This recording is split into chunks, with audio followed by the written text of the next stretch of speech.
आखिरी बार आपने अपने बच्चे के साथ बैठकर कभी कोई फजूल की बात की थी? ऐसी बात जिसमें ना कोई ग्रेड की चिंता थी, ना करियर का कोई प्रेशर था, ना दीन का कोई डर था, बस बेवजह की हंसी थी। तो आज हम अपने घरों में ना एक्चुअली में ऐसे बने बैठे हैं कि हम अपने बच्चों को एक्चुअली में प्रोजेक्ट्स में बदल चुके हैं। हमें लगता है कि हमारा बच्चा ना एक इंजीनियर है, एक डॉक्टर है, एक हाफिज़ है। एक्चुअली में हमें बस यही चाहिए। एक अच्छा इंसान है या नहीं, हमें इससे कोई लेना देना नहीं होता। हम उन्हें तैयार नहीं कर रहे, हम उन्हें ना एक्चुअली में प्रोग्राम कर रहे हैं। आज हम बात करेंगे उस पेरेंटिंग डिजास्टर की जिसने हमारे बच्चों को जीता जागता रोबोट बना दिया है। क्या आप उन्हें पाल रहे हैं या फिर आप उन्हें सिर्फ एक सॉफ्टवेयर की तरह इंस्टॉल कर रहे हैं? देखिए, हमारा सबसे बड़ा डर मालूम है क्या है? कि लोग क्या कहेंगे। हमारा बच्चा हमारी इज्जत का ना सिंबल बन गया है। अगर उसके मार्क्स कम आए तो हमें लगता है हमारी नाक कट गई। अगर वो महफिल में चुप रहा तो हमें लगता है हम फेल हो गए। एक्चुअली में हम बच्चों को उनकी काबिलियत, उनकी एबिलिटी के लिए नहीं, बल्कि अपनी सोशल स्टैंडिंग के लिए इस्तेमाल कर रहे हैं। हम उन्हें दूसरों के बच्चों से कंपेयर कंपेयर करते रहते हैं। देखो, फलां का बेटा ना कहाँ पहुंच गया। इस्लाम ने हमें क्या सिखाया था? इस्लाम ने हमें सिखाया था कि हर बच्चा फितरत पर पैदा होता है। हर फूल के खिलने का एक वक्त होता है, वक्त अलग होता है उसका, उसका एक मुतय्यन वक्त होता है। लेकिन हमें हर फूल ना एक ही साइज और एक ही रंग का चाहिए और एक ही सीजन में चाहिए। हम उनकी यूनिकनेस को स्टैंडर्डाइजेशन की मतलब चाकू से ना काटते रहते हैं और हम अपने उस बच्चे की उस काबिलियत को, कभी उस एबिलिटी को देखने की कोशिश ही नहीं करते जो शायद हमारे बच्चे में सबसे अलग है। बस हम अपने बच्चों को सिर्फ जिस तरीके से सब हैं उसी तरीके से ढालने की कोशिश में लग जाते हैं। अक्सर पेरेंट्स अपने बच्चों पर वो बोझ डालते हैं जो वो खुद नहीं उठा पाते या उन्होंने खुद नहीं ढोया है। या फिर यूं कहें कि जब वो खुद अपनी नाकामी नहीं बर्दाश्त कर पाते तो अपनी नाकामी का पूरा वजन उठाकर अपने बच्चे के कंधे पर डाल देते हैं। देखिए, जो आप नहीं बन सके, आप चाहते हो कि आपका बच्चा वो बन जाए। उसकी अपनी कोई ख्वाहिश नहीं, उसकी अपनी कोई पसंद नहीं। हमारे लिए मायने रखनी चाहिए उनकी ख्वाहिशें, उनकी पसंद। हम उन्हें सक्सेस का एक बहुत ही तंग, बहुत ही नैरो रास्ता दिखा रहे हैं। अगर आप ये नहीं बने ना तो बर्बाद है। अगर तुमने ये कोर्स नहीं किया तो लाइफ तुम्हारी बर्बाद है। इसके चक्कर में हम उनका कॉन्फिडेंस हमेशा के लिए मार देते हैं। वो बच्चा बचपन से ही एक प्लीजर बन जाता है। मतलब वो वही काम करता है जो बस दूसरों को पसंद आए, और इस डर से कि कहीं आपकी मोहब्बत कम ना हो जाए वो सिर्फ वही काम करता रहता है जो आपको खुशी दे। चाहे वो काम उसे पसंद हो, चाहे वो उसे पसंद ना हो। लेकिन मोहब्बत मोहब्बत माँ बाप की अनकंडीशनल होनी चाहिए थी, लेकिन हमने उसे परफॉर्मेंस बेस्ड बना दिया है। मतलब अगर बच्चा 95% मार्क्स ला रहा है तो बच्चा बहुत अच्छा है, लेकिन अगर बच्चा 90% मार्क्स ला रहा है तो बच्चा अच्छा नहीं है। अब सबसे बड़ा नुकसान मालूम है क्या है? सबसे बड़ा नुकसान हम दीन के नाम पर करते हैं।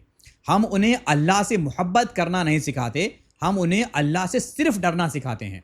देखिए, अल्लाह से डर ज़रूरी है, लेकिन अल्लाह से डर के साथ साथ क्या ज़रूरी है? उम्मीद। क्योंकि अल्लाह से जब आप सिर्फ डर सिखाएंगे तो वो बंदा इस्लाम से धीरे धीरे दूर हो सकता है। हमने दीन को ना सिर्फ रूल्स की एक लिस्ट बना दी है। नमाज पढ़ो वरना गुनाह होगा, कुरान पढ़ो वरना सज़ा मिलेगी। हम उनका कैरेक्टर नहीं बनाते, हम सिर्फ ना उनका हुलिया बनाते हैं। अब नतीजा क्या निकलता है इसका? जब वो बच्चा 18 से 20 साल का होता है और उसे प्रेशर होता है तो वो दीन से दूर भागता है। क्यों? क्योंकि उनकी समझ में ये कभी नहीं आया कि दीन एक्चुअली में सुकून की जगह है, लेकिन उनके सामने दीन को एक बोझ बनाकर दिखाया गया जिसकी वजह से वो दीन को बोझ मान लेते हैं। अब तरबियत का मतलब ना सिर्फ डंडा नहीं है कि आप उसको ना बस डंडा दिखाओ और हर वक्त डराते रहो। तरबियत का मतलब था एक ऐसा माहौल देना जहां बच्चा खुद नेक बनना चाहे, जहां उसे समझ आए कि जब नमाज पढ़ी जाती है तो उसमें क्या सुकून है, उसे उस सुकून को फील कराया जाए। जब आप नहीं चाहते ना कि आपका बच्चा बड़ा होकर आपसे नफरत करे या फिर मशीन बने, तो एक बात याद रखिएगा, मैं आपको बता रहा हूं, ये 3 चीजें हैं जिसको फॉलो करना बहुत जरूरी है। सबसे पहली चीज, रोजाना 15 मिनट उनकी बातें सुनिए, बिना उन्हें जज किए, बिना नसीहत दिए। उन्हें महसूस होने दीजिए कि वो आपसे कुछ भी कह सकते हैं। मेरी बात याद रखिए मेरे भाई, मेरी बहन, अगर आपका बच्चा आपसे खुलकर बात नहीं कर सकता तो वो अपने लाइफ में क्या चल रहा है, उसके वो क्या झेल रहा है, वो क्या किस प्रेशर में है, वो कभी शेयर नहीं करेगा। आप याद रखिएगा, बहुत सारे लोग कहते हैं कि माँ बाप को बच्चे के बारे में सबसे ज़्यादा पता होना चाहिए, लेकिन हमारी हालत यह है कि हमें अपने बच्चों के बारे में उतना मालूम नहीं है जितना बच्चे को उसके दोस्त जानते हैं। इसकी वजह क्या है कि वो दोस्त के पास जब अपनी बातें करता है तो उसके दोस्त उसे जज नहीं करते, बल्कि उसकी बात खामोशी से सुनते हैं। तो अपने बच्चों के एक उम्र के बाद दोस्त बनने की कोशिश कीजिए, उनसे वो सारी बातें समझने की कोशिश कीजिए जो वो बोलना चाहता है, बिना झिझक, बिना डर के आपके साथ वो सारी बातें बोल सके। अब याद रखिएगा, ग्रेड ना इतना एक्चुअली में अहमियत मत दीजिए, बल्कि उसकी स्किल्स, उसकी एबिलिटी पर फोकस कीजिए।